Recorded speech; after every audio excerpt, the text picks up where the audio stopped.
Nós somos da página Espírito e Atualidade e compartilhar um pouco com vocês qual seria o objetivo da página. O objetivo é o seguinte: a gente começou a se deparar com algumas questões na vida religiosa cotidiana, na nossa vida de estudos, questões que começaram a aguçar a gente começou a perceber que essas questões elas não cabiam mais dentro daquele antigo dualismo que a gente vivia, né? O dualismo de coisa de Deus, coisa do mundo. Sagrado versus profano. Isso, sacro, profano. Isso começou a não dar mais conta dessas questões. E a gente tem proposto a nós mesmos procurar pensar um pouco mais como seria o Evangelho de Cristo nessas questões, né? A gente não quer levar tanto em consideração aqui agora, né, uma ideia muito dura, mas sim de um cristianismo mais simples. A gente tem por objetivo, único e simplesmente, trazer ideias, propostas, sugestões de novos prismas para a gente pensar essas questões. Eu estou aqui comigo para a gente fazer esse pequeno debate. A gente vai procurar debater hoje exatamente essa questão. Como se daria a relação do Evangelho que Cristo propôs com a nossa vida religiosa de hoje, que a gente construiu historicamente, baseado em dogmas, ritos e um código moral. Como se daria essa relação? Eu estou aqui hoje comigo para esse debate. Estou aqui com o Yuri Mansuete. Estou aqui com o Iago Rangel, sou o Patrício Pinheiro. E a gente está muito feliz de ter vocês com a gente, tá? Dá uma curtida na página aí, ó. Não esquece não, beleza? Eu acho que a gente podia começar fazendo exatamente esse apontamento. Eu acho que é interessante a gente perceber, né, e fazer essa diferenciação de que não necessariamente tudo que a gente vive hoje dentro da nossa vida religiosa seja o Evangelho em si. Não significa que não seja válido. Mas a gente, na verdade, tem muito no nosso meio interpretações históricas, culturais até também, que a gente acabou construindo. Né? E isso é muito interessante a gente pensar. Quando Jesus chegou, quando Jesus nasceu, quando Jesus viveu, desempenhou seu ministério, propôs as suas ideias, ele também encontrou toda uma estrutura religiosa, social, política já formada. E Jesus ele não se alienou dessas coisas. Mas Jesus procurou trazer uma nova consciência a respeito do Pai. Eu acredito que esse foi o principal objetivo, um dos principais objetivos da vida de Jesus. Primeiro, é claro, o sacrifício de Jesus naquela cruz, a satisfação da justiça divina, o nosso perdão pelos nossos pecados, mas também trazer uma nova forma de enxergar a Deus. Jesus, ele por várias vezes bateu de frente, né, criticou os fariseus, porque aquela estrutura era muito rígida.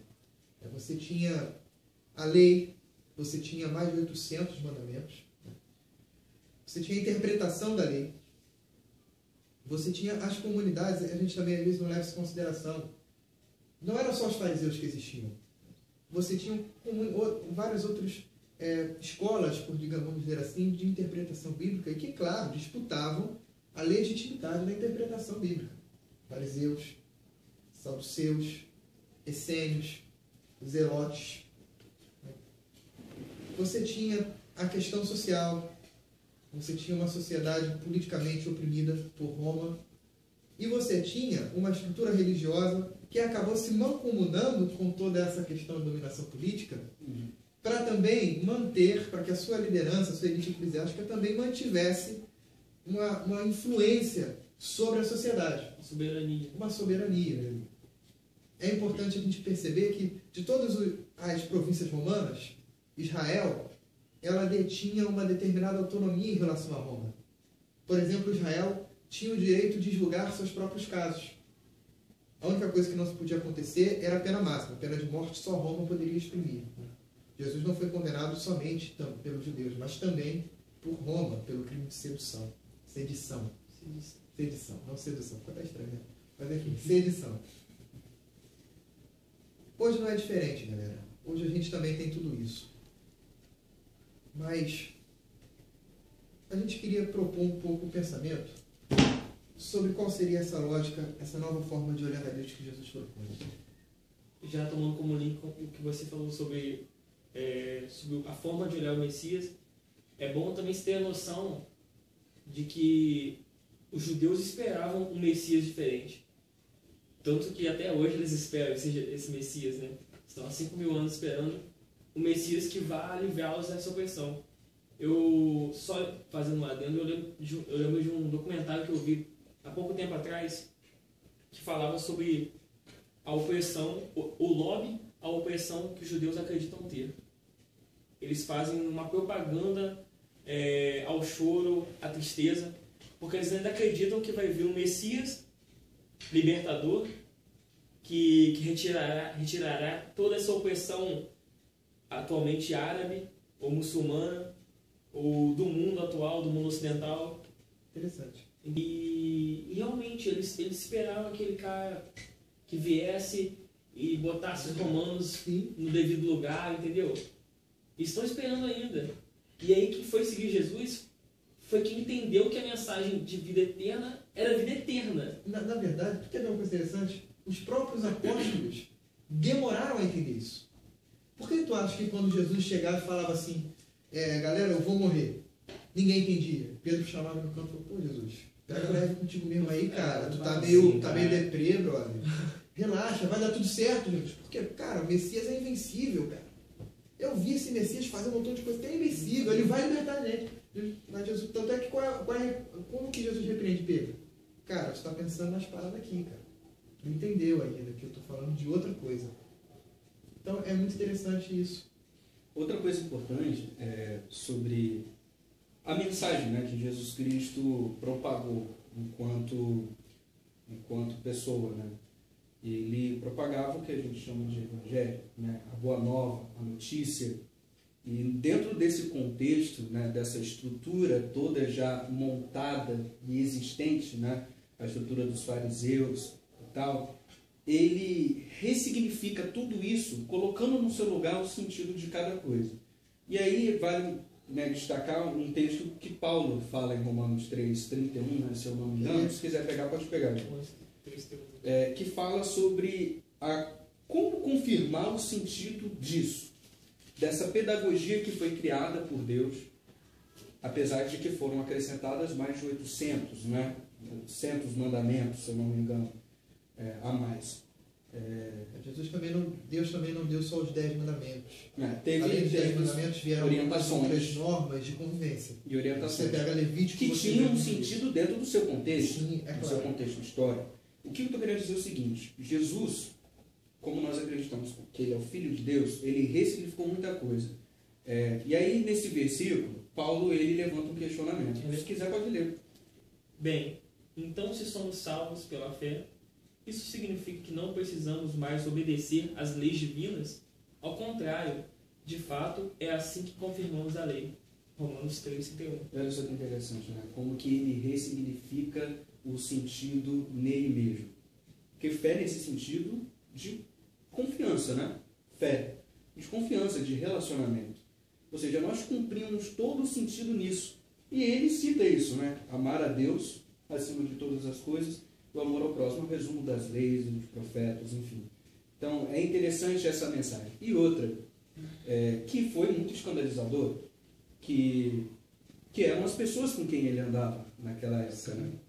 Ele andava com publicanos, que eram considerados traidores da pátria, por servirem o Império Romano, né? Que era um império que... Além de que alguns deles ainda desviavam. Isso Zaqueu, por exemplo, era um camarada que também fazia isso. Ele mesmo falava, se eu roubei, eu vou restituir. Sim. Andava com os que ele chamava de pecadores, né? Prostitutas. E, cara, e como Jesus tinha fascínio de andar com essas pessoas, né? E também, sabe uma coisa que muito me admira em Jesus? A capacidade que ele tem na questão da gestão de pessoas. Porque, camarada, na equipe dele, na tua equipe, tu tem um publicano e um zelote junto, meu amigo, meu puxado. Pode nos lembrar qual é a essência da escola Zelote? Tipo separatista. Só que o Zelote, ele acreditava na revolução armada contra Roma. Uhum. Nossa, então o Zelote se converteu ao cristianismo. Por exemplo, Simão. Seguiu o cristianismo. Era Simão ou era outro Judas que era Zelote? Eu não me lembro. Tinha o Simão. Eu acho que era Simão Zelote. Isso, Simão era Zelote. E tinha lá. E aí você vê, né? As pessoas com quem Jesus, as pessoas que Jesus escolheu, as pessoas que Jesus escolheu, A maioria pescadores. pescadores, publicanos. Aliás, Jesus passou a maior parte do seu ministério na praia, já viu isso? É o que você veio fazendo Mas agora. é essa a questão, né? Gosta de ficar na praia. né? De como que ele geriu tudo isso e as pessoas, né? O objetivo dele, Exato. claro, ele não andava com uma elite, uma elite moralista, né? Hipócrita muitas vezes, tanto é que ele combatia isso. E aí a gente contextualiza isso, né? Essa questão. Por exemplo, pra gente dar esse passo à frente e discutir um pouco mais isso do que a gente vive, né, cara? Eu acho que é legal a gente procurar abstrair disso tudo. Então, qual seria esse sentido? Porque, veja bem, se você pega o seguinte, você tem uma cultura milenar, e desde quase que o princípio dessa cultura, você tem uma determinada forma de religiosidade.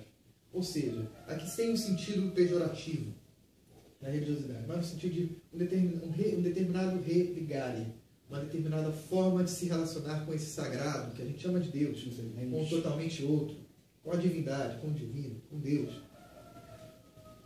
E aí, depois do tempo de Jesus, isso já estava extremamente calcificado. E como a gente falou no início, claro que isso aqui tem, Deus se revelou, mas aquilo que eu falo sobre o que ele se revelou é o que eu percebi do que ele se revelou. Exatamente. Eu não consigo esgotá-lo na minha percepção. Como definir Deus. Exatamente. Agora, Oséias, Jeremias falam isso. exatamente. Agora, quando Jesus chega, isso já está calcificado. E aí já tem um montão de coisa que diz que, como você falou, não pode tocar em leproso, tem que apedrejar quem adultera. Cara, sei lá, sabe, tanta coisa que não podia fazer. Tem que ir no templo, cara, sempre. A vida religiosa, a vida social já naquela época girava em torno da religião. E a vida religiosa girava em torno do templo. Por que tu acha que tem um montão de gente vendendo um montão de coisa no templo? Aquilo ali virou um mercado.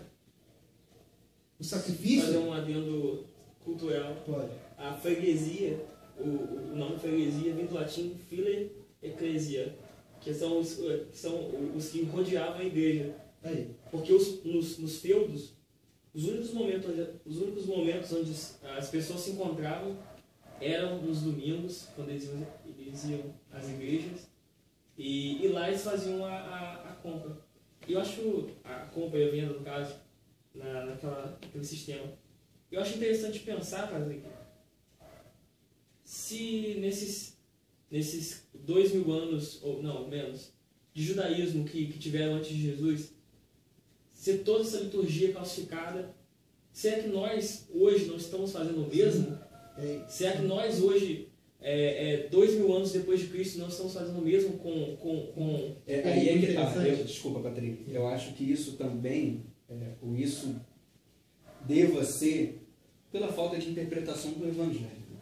O que significa o Evangelho? Exatamente. E aí... Ou talvez, Iago, por acreditar que tudo que Deus nos falou está na Bíblia. Isso é um ponto polêmico a se tocar. Porque como com as nossas mentes finitas, eu acho que você acabou de falar isso, não me lembro, eu estava pensando outra coisa aqui. Que a ideia é também... Como com nossas mentes finitas nós acreditamos que Deus... É porque a gente às vezes pensa... Em toda essa infinitude está... Sim, não está aí. Encaixado Tudo aí não está. Aí está Você vai contradizer. Não, sim, aí está aquilo que o Senhor... Nós acreditamos que o Senhor se revelou aí, princípios básicos e essenciais e necessários para que nós possamos nos relacionar com Ele a partir de uma real compreensão de quem Ele é. Mas aí também tem outra questão. Além de acreditar que está tudo aí, tem outra questão. Beleza. Nisso, vamos realmente admitir, eu admito e acredito, que o essencial está aqui. Agora, o que eu... Só ver o caminho de Jesus. Sim. Agora, o que eu leio da Bíblia, a gente pensa às vezes que o que eu leio é algo que está dado no texto. Os significados, a gente pensa que os significados estão dados. E qualquer um que lê vai descobrir, vai ler a mesma coisa. E essa mesma coisa é o que é a verdade com V maiúsculo. Não. Os significados não estão dados. Porque nós interpretamos tudo isso a partir da nossa própria biografia de vida, a partir do nosso próprio momento cultural histórico. E essa é a questão que eu estava voltando lá do tempo. Só fazer um... E aí entra a personalidade. a nossa própria comunhão com Deus. Algo que é pessoal, não tem como outra pessoa viver pela gente o que Deus quer nos falar. E aí, voltando à ideia do templo, ok, a gente estava dizendo a ideia do templo, mas foi legal essa ideia nossa. E quando Jesus chegou então lá, tinha tudo isso, né? Essa religião calcificada, essa ideia de que alguém pode concentrar em si a versão legítima e monolítica, como você falou, uma pedra mesmo, monolítica, sobre a palavra. E aí Jesus chega e traz, e Jesus faz que a vida tem que girar em torno do templo, que lá, como eu estava dizendo, a vida social girava em torno da religião e a vida religiosa girava em torno do templo. E aí Jesus não vive uma vida em torno do templo. Jesus vai ao templo. Vive uma vida com os pecadores. Mas Jesus não vive uma vida em torno do templo. Nas vive festas. Com pescadores, toca em leproso, não podia tocar em leproso. Não apedreja a mulher que Não tinha guarda o sábado. Não guarda o sábado. Conversa Como interpretação segundo a sem interpretação experiência. dele. Conversa com adúlteros, conversa com o samaritano, fala com o samaritano que não precisa do templo, ele pode adorar em Samaria mesmo. É espírito, é verdade. Cara, muita coisa. Toca em mulher que está com fluxo de sangue. Não sei se vocês sabem, mas em Levítico diz que até mesmo quando a mulher está menstruando, ela é impura. Sim, e devia se retirar. Devia se retirar, exatamente. Até O parar. leproso devia se Isso aí. retirar da aldeia. E Jesus, cara, tudo que muito do que estava calcificado, Jesus começa a pôr em xeque. Quer dizer, Romper com isso, né? pois é, a romper com isso.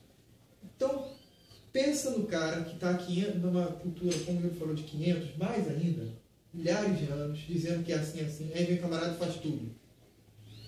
E ainda se diz, filho de Deus. Tu vai pensar que esse camarada está o quê? Pô, ele tá maluco. Esse camarada é demônio. Esse camarada está errado. Mas aí Jesus solta uma bomba. Jesus vira e fala assim, olha, brother, eu não vim revogar a lei. Eu vim cumprir a lei. Isso para mim acho que é uma bomba. Porque aí a base que os fariseus tinham para repreender Jesus era a lei. Ele é contra a lei. Aí ele vira e fala, eu contra a lei? Não, eu cumpro ela. Eu cumpro a lei. Eu vim cumprir a lei. Eu jogo o mesmo time que vocês. Então veja bem, a mesma lei. O objeto é o mesmo, a lei. Esta legitimou a dominação farisaica, mas esta também legitimou o serviço do Cristo. Essa legitimou a dominação farisaica ou Isso. os fariseus usaram e a é lei? exatamente essa a questão. Mas o que é aqui? Porque como que algo em si pode justificar as duas? Não. O que está aqui em questão é exatamente isso, cara. Os fariseus tinham uma visão da lei. Jesus veio trazer uma nova visão da lei. Veio ressignificar. Porque Jesus veio falar, cara, Deus não é bem isso que vocês estão falando. Deus é relacional. Ou seja, Pai Nosso, que nos dá o pão nosso, quando ele fala nesse modelo de oração. Comunhão, Como diz o Com Deus e comunhão com Como os diz o irmãos. Carlos Bregantin, pecado nosso, perdão nosso. Sensacional. Agora, então, se a gente entende que esse é o sentido que Cristo vem trazer, por exemplo, Jesus privilegia, e aí que a gente já se encaminha para o hoje, Jesus privilegia pessoas ao invés de estruturas. Aliás, é a crítica do Jesus aos fariseus. Cara, vocês estão falando de sábado, mas você ia deixar teu boi morrer no sábado? Você acha que eu vou deixar essa pessoa aqui aflita por causa do sábado? Fala de dar dízimo, mas não praticam as coisas mais importantes. Fidelidade, Ele fala, misericórdia. você fala, pô, vocês fariseus são bonitões, cara. Vocês não dizem de tudo, mas não conseguem amar o cara que está do lado de vocês. Bom seria se vocês dessem o dízimo e fossem capazes de amar. Que é o principal. Olha o que Paulo fala em Gálatas, aos Gálatas, na sua carta em 2:16. É um versículo um pouco longo. Sabemos muito bem que não podemos tornar-nos justos diante de Deus pela obediência às nossas leis judaicas, mas somente pela fé em Cristo Jesus, para que Ele tire os nossos pecados. E assim nós também já confiamos em Cristo Jesus, crendo que podíamos ser justificados por Deus devido à fé, e não porque tivéssemos obedecido às leis judaicas, porque ninguém jamais será justificado pela obediência às leis judaicas. Meritocracia, não é mérito. Não Deus há, não coloca cara, isso. quer ver uma pergunta? Qual é o nosso argumento diante da graça de Deus? Não há argumento diante da graça de Deus. Justificados pela fé. Pela fé. Apenas a fé. O que é a fé? A fé, cara, é uma entrega livre. É uma entrega. Eu posso não ter nenhum argumento, eu posso não ter nada em mim que me garanta isso. O que você tem em você? O que eu tenho em mim? O que você tem em você? Que a gente olha para isso que a gente faz, ou e fala assim, não, com certeza Deus vai me amar porque eu faço isso. Nada. A minha única garantia é acreditar no amor. A minha única garantia é o eu te amo que Deus me disse. Só isso. E aí eu acho que a gente pode trazer para os nossos dias, naquela época, cara, isso foi um momento de Deus. Sabe uma coisa, um momento didático de Deus? Sabe qual é uma coisa que muito me incomoda hoje? É que hoje a gente elege, eu acho que determinados subterfúgios, e a gente tenta por meio disso motivar a ação das pessoas. A gente age, não raras às vezes, a gente age por medo do inferno, e a gente elege isso, a gente educa o povo a agir por medo do inferno. A gente age por causa da chave do céu, e a gente educa o povo a agir por causa da chave da dispensa que tem no céu. Uma relação de interesse, né? Agora, deixa eu me fazer uma pergunta. Amigo, eu me pergunto essa pergunta. Se pergunte você também isso, por favor. Acompanhe a gente nessa reflexão. Olha só. Por um momento, esqueçam tudo que existe. Esqueçam o céu, esqueçam o inferno, esqueçam o pecado, esqueçam o chicote, esqueçam a santidade como a única via de acesso a esses benefícios. Se você estiver falando a frase que eu pensei essa semana, é Deus. Vamos ver. Vamos ver se é a mesma. Porque às vezes é assim que a gente pensa na santidade. Porque às vezes é isso. Porque às vezes é assim. Às vezes é assim que a gente pensa na santidade, né? Ela é um meio de acesso a benefícios. Então vamos lá. Esqueçam tudo isso. Tô arrepiado aqui já, cara. Responda a uma única pergunta. Você o ama? Esquece tudo isso. Me responde isso. Você o ama? Depois que a gente responder essa pergunta, a gente conversa o resto. Eu acredito, olha, há muito tempo, talvez não tanto há muito, mas há algum tempo, já faz algum tempo que eu decidi não mais me relacionar com Deus a partir do livro. Eu acho que, eu não quero me relacionar com Deus a partir do livro. Eu não estou dizendo que o inferno não existe, eu sei que ele existe. Eu não estou dizendo que não haja pecado. Talvez a gente precise repensar um pouco a nossa compreensão do pecado. Mas sim, há o pecado. Existem atitudes que, enquanto a gente permanece nelas, a gente se constrói de uma maneira não interessante. A gente se desumaniza, a gente desumaniza os outros. Mas eu tenho procurado me relacionar com Deus, tentando fazer do centro motivacional da minha vida o amor dele. Eu acho que é isso que Jesus veio trazer pra gente. Um exemplo disso na Bíblia e no Velho Testamento, é bom lembrar disso, é Davi. Sim. Que mesmo tendo aquela vida toda de altos e baixos, ele entendia que o que Deus queria dele não era apenas a obediência das leis. Até porque a obediência das leis é algo que ele renegava bastante. Pão asmo, né? Lembra do jovem rico? Você quer falar dos pães da... Não, essa questão de confirmar os sentidos disso, né? Ele passou a entender que era o relacionamento com Deus que importava. E por isso que ele foi denominado o homem segundo o coração. Mesmo tendo todos aqueles problemas, mesmo olhando a mulher do próximo, cobiçando a mulher do próximo. Não, claro que ele se Sim, arrependeu. não, isso não deixou de ser errado. E é um relacionamento que foi construído a partir... Ou seja, ele entendeu de que ele precisava se relacionar com Deus. Ou seja, não se limitou a ter que cumprir isso, a ter que fazer isso ou aquilo. Não, vamos deixar bem claro que a gente não está querendo justificar que Davi acertou quando fez aquela... Quer ver um outro exemplo que é disso? É a questão do jovem rico. Aquele menino chega para Jesus e fala assim, mestre, o que eu tenho que fazer para ter a vida eterna? Como é que eu vou para o céu, Jesus? Você conhece os mandamentos? Claro, os mandamentos. Isso aí é moleza para mim. Desde que eu era pequenininho eu conheço e cumpro os mandamentos. Maneiro, cara. Beleza. Então, faz o seguinte, cara. Tu é um cara maneiro de posse, né? Suoso. Faz o seguinte. Vai lá na tua casa, pega o que tu tem e dá. Se tu fala o que tu tem. Aí tu pode vir e me seguir. E o menino não voltou. Eu acho que a pergunta é: aonde está o teu coração? Aquele menino que estava mais preso aqui. O que te move? O que te move? A gente lá na igreja, a gente está acostumado a fazer essa brincadeira. Qual é a motivação? Qual a sua motivação? Qual é a sua motivação? What is the motivation? Né? Como a gente diz. Mas é exatamente isso, galera. Para finalizar, cada um pode dar uma breve declaração. Eu acho que pensar o Evangelho hoje é a gente procurar entender que Deus não pode ser esgotado por nenhuma das nossas estruturas e que a gente precisa buscar viver esse Deus além das estruturas. Porque esse Deus, não existe isso ir à casa de Deus. Nós somos a casa de Deus. Eu acho que quando a gente começar a se relacionar com Ele desse jeito, eu acho que aí tudo vai mudar. Aí, não é jogar a igreja fora. Mas a partir do momento que a gente se relacionar com Ele assim, aí a gente vai como Ele ressignificou a igreja, a gente vai ressignificar a igreja, a gente vai ressignificar o domingo, a gente vai ressignificar tudo. Porque a gente sabe que Deus não é um Deus de igreja de domingo. Eu vejo da seguinte forma. Nós somos templo do Espírito Santo, e a igreja primitiva frisava a questão do se ajuntar na ideia da comunhão.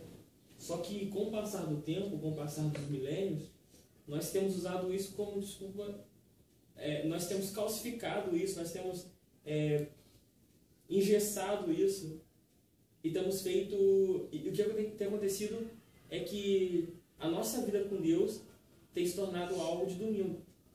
Tem se tornado algo institucional, algo... institucional. Estruturas. Exatamente. E aí foi muito do que você disse. A gente tem hoje muita herança nas nossas igrejas desse pensamento do Antigo Testamento, onde Deus se limita a estar num altar, se limita a estar em sacerdotes, e Paulo fala ao contrário. Paulo, ou sei lá quem escreveu Hebreus, né? Que nós somos os sacerdotes do Senhor. É o sacerdócio universal. Então, ou seja, peraí, tem muitas coisas que eu acho que a gente precisa repensar. Com certeza. Que é igreja e o que era templo. Né? E a partir dessas concepções, a gente colocar cada coisa no seu lugar e ressignificar o seu sentido. Obrigado pela atenção de vocês. Obrigado pela presença de vocês, galera. É isso aí. A gente espera poder ter mais momentos como esse, tá, de reflexão. Poder ter uma outra galera também com a gente, conversando. Né? E a gente vai fazer outros vídeos assim também, com a intenção apenas de contribuir. Tá bom? E que a gente, cara, realmente guarde isso na cabeça e pense isso. O que seria o Evangelho? O que é viver o Evangelho de fato? Não as nossas estruturas religiosas, não, mas viver o Evangelho. Ressignificamos. O que é viver o Evangelho no meu relacionamento com a comunidade, com a educação, com a pobreza, com a desigualdade, com a justiça social, com tudo isso. E é isso aí, galera. Eu queria agora orar com vocês. Pai, nós queremos te agradecer. Nós queremos te agradecer por esse momento, Senhor. E queremos te agradecer, Pai, pelo despertamento que o Senhor tem nos dado. Jesus, nós queremos te pedir agora que o Senhor nos ajude. De verdade, Pai, que o Senhor nos ajude a compreendermos mais o Teu Evangelho, a nos ajudarmos mais nessa caminhada, Deus. E que cada vez mais a gente viva o Teu Evangelho na nossa vida religiosa, que tudo ganhe novo sentido, que tudo ganhe nova cor, Deus, a partir do momento que a gente se relacione contigo, Pai. A gente se relacione contigo a partir daquilo que o Senhor é, a partir da Tua graça. Muito obrigado, Jesus, por estar conosco. Muito obrigado, Jesus, por essas oportunidades. Pai, seja com a gente e que a nossa vida seja, Senhor, uma manifestação na maior densidade possível do Teu reino, da Tua graça e do Teu caráter. Muito obrigado, Pai.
cannot keep you in a temple or any of their idols to see and understand.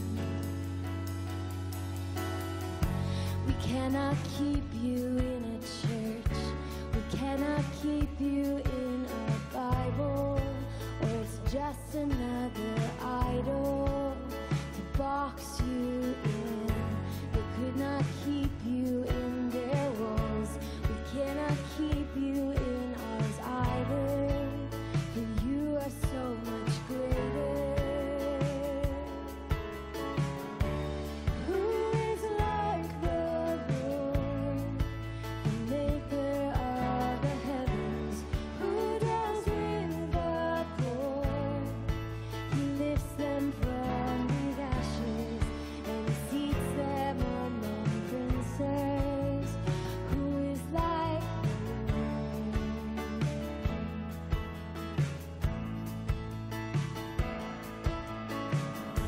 We try to keep you in our tents. We try to keep you in our temples.